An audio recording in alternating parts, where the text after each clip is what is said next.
guys? Hope you're all well, and welcome to another episode of my network save with Dan LN07.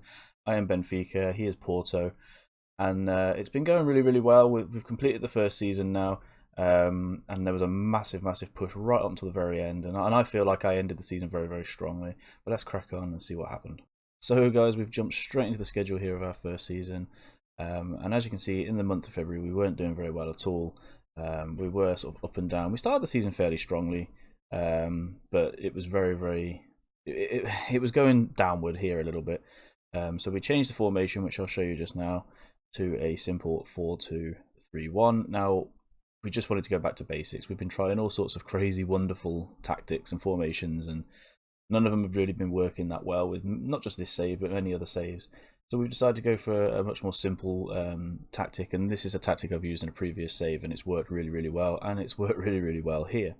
So in the schedule, as you can see, since changing to this formation, which I think was about here where this draw was against Feyenoord, we haven't really lost except for this one game here, which was a disappointing game, but we bounced back immediately with a win, a 4-1 win, and then we just went on a huge winning streak. Now, I think it's done really well. We gave ourselves a massive fighting chance to win the league, put it that way. You know, Dan was miles ahead of us with Porto. He was something like, I think at one point, like maybe 11 points ahead or something like that. It was really ridiculous, and it was starting to sort of get bigger and bigger as time went on. But we did all we could right up to the very end. Right up to the very end, we pushed him the whole way, and we won all these games back to back constantly.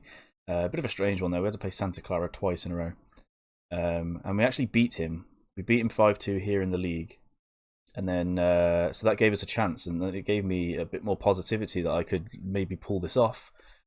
Yeah, and then we just went on this huge winning streak, and then we played him again in the final of the PT Cup, and we beat him again, which is really, I'm happy about that a lot, because he won the league just before this. And of course, the only thing I had to show for it again was the Super Cup, which I did beat him for as well. It's been a really strange season because he hasn't been able to beat me this season, but yet he's managed to win the league. So it's kind of frustrating. So we beat him here 2-0, won here 2-1 against him, and then we won down here 5-2 and 5-2 again. But because he won the league, I felt that I needed to win this cup. This Portuguese version of the FA Cup, I guess it is. I needed to win this cup to kind of end strongly, to end positively. You know, all this winning streak meant nothing without this cup for me. And we won it, and we won it quite convincingly, really. So super happy with that. Now we'll go into the Premier League and we'll see how close it really was in the end. It was close. It was 3 points in the very end. 3 points. So I pushed him the entire way, and to be fair, I only lost 2 all season. Now the reason why is because we draw so many games this season. We drew so many games. But yeah, I mean, I cannot complain. I was sort of fighting down, sort of like in 4th, 3rd, kind of for such a long time, struggling to kind of pull away from Braga and Sporting. But that massive winning streak ensured that I got the Champions League position.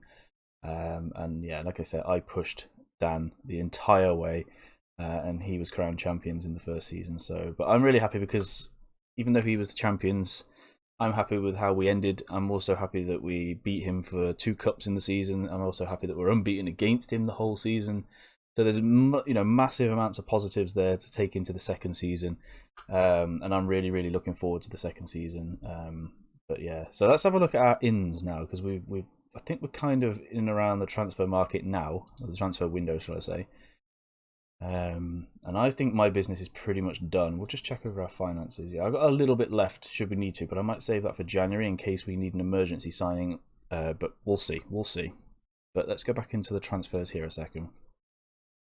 Now, I have managed to get Esposito in, which is a deal that we did, I think, in January for now, I think, but I'm not 100% sure. I'm pretty sure we did this deal before for the up and coming season.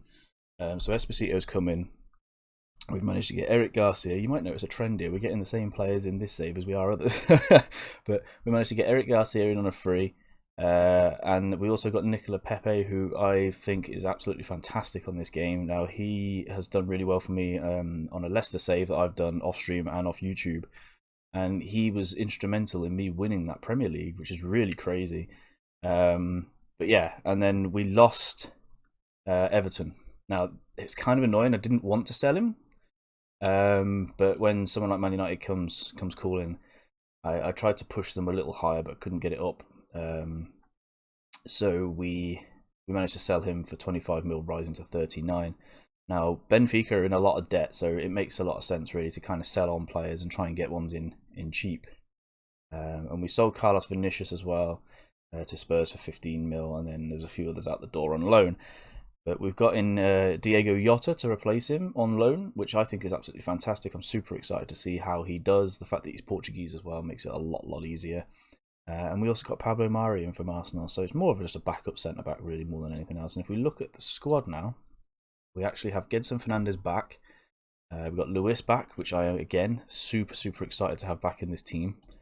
We've got, who else we've got? We've got the other Jota. So there's plenty of like backup, there's plenty of cover should there be any injuries. And of course, as you know, as always, I buy Arizo, another one that might be sort of familiar to you from previous videos. Now we're going to keep Helton Lite, if that's how you pronounce his name, for another season, I think, before we go looking for another goalkeeper.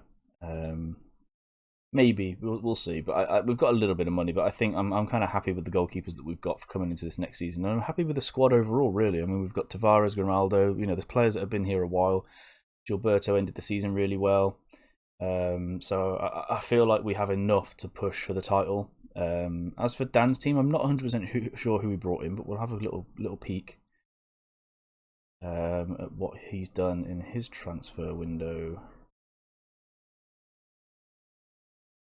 Make sure we're in the right season. We are. So far he has. Wow. Okay. So he's actually done some business. He's brought in Damari Gray on a free. That's an interesting one. So he's bought in. Oh, he's bought him on loan. So he's bought in Cusant, sorry, on loan. Damari Gray, Hubert Moamba, Sergio Gomez, Tavares, and Huang. He always buys Huang Hee-chan. He likes Huang Hee-chan. And he's managed to get rid of Danilo Pereira. Okay, so he's got rid of some good players here, to be fair. He's made quite a little bit of money, and he's not really spent a lot as well. So he's done pretty well, in all fairness, to raise funds here. And yeah, he's made some good signings here, I feel. Not quite sure about Damari Gray, but he's made some very good signings here. Who knows? I mean, he might surprise me, might score against me. It probably will be the case. But yeah, I think he's made some good signings here so far, and obviously the transfer window isn't shut yet, so there may be some more from me and him. I mean, I feel like my transfer business is done, but you never know. You never know. Never say never. But yeah, that's it really. So I'm really super happy with that. I'm super happy with how we ended. But yeah, that's it for this episode, guys, really. So if you like what you see, if you're liking these highlight videos, they're just quick recaps of what we've done on stream. Please hit that subscribe button, hit the thumbs up, do all the business. You're absolute legends. And but yeah, that's about it for this episode. So yeah, I will see you in episode 4. So thank you very much, guys. Stay safe, take care, and on to episode 4.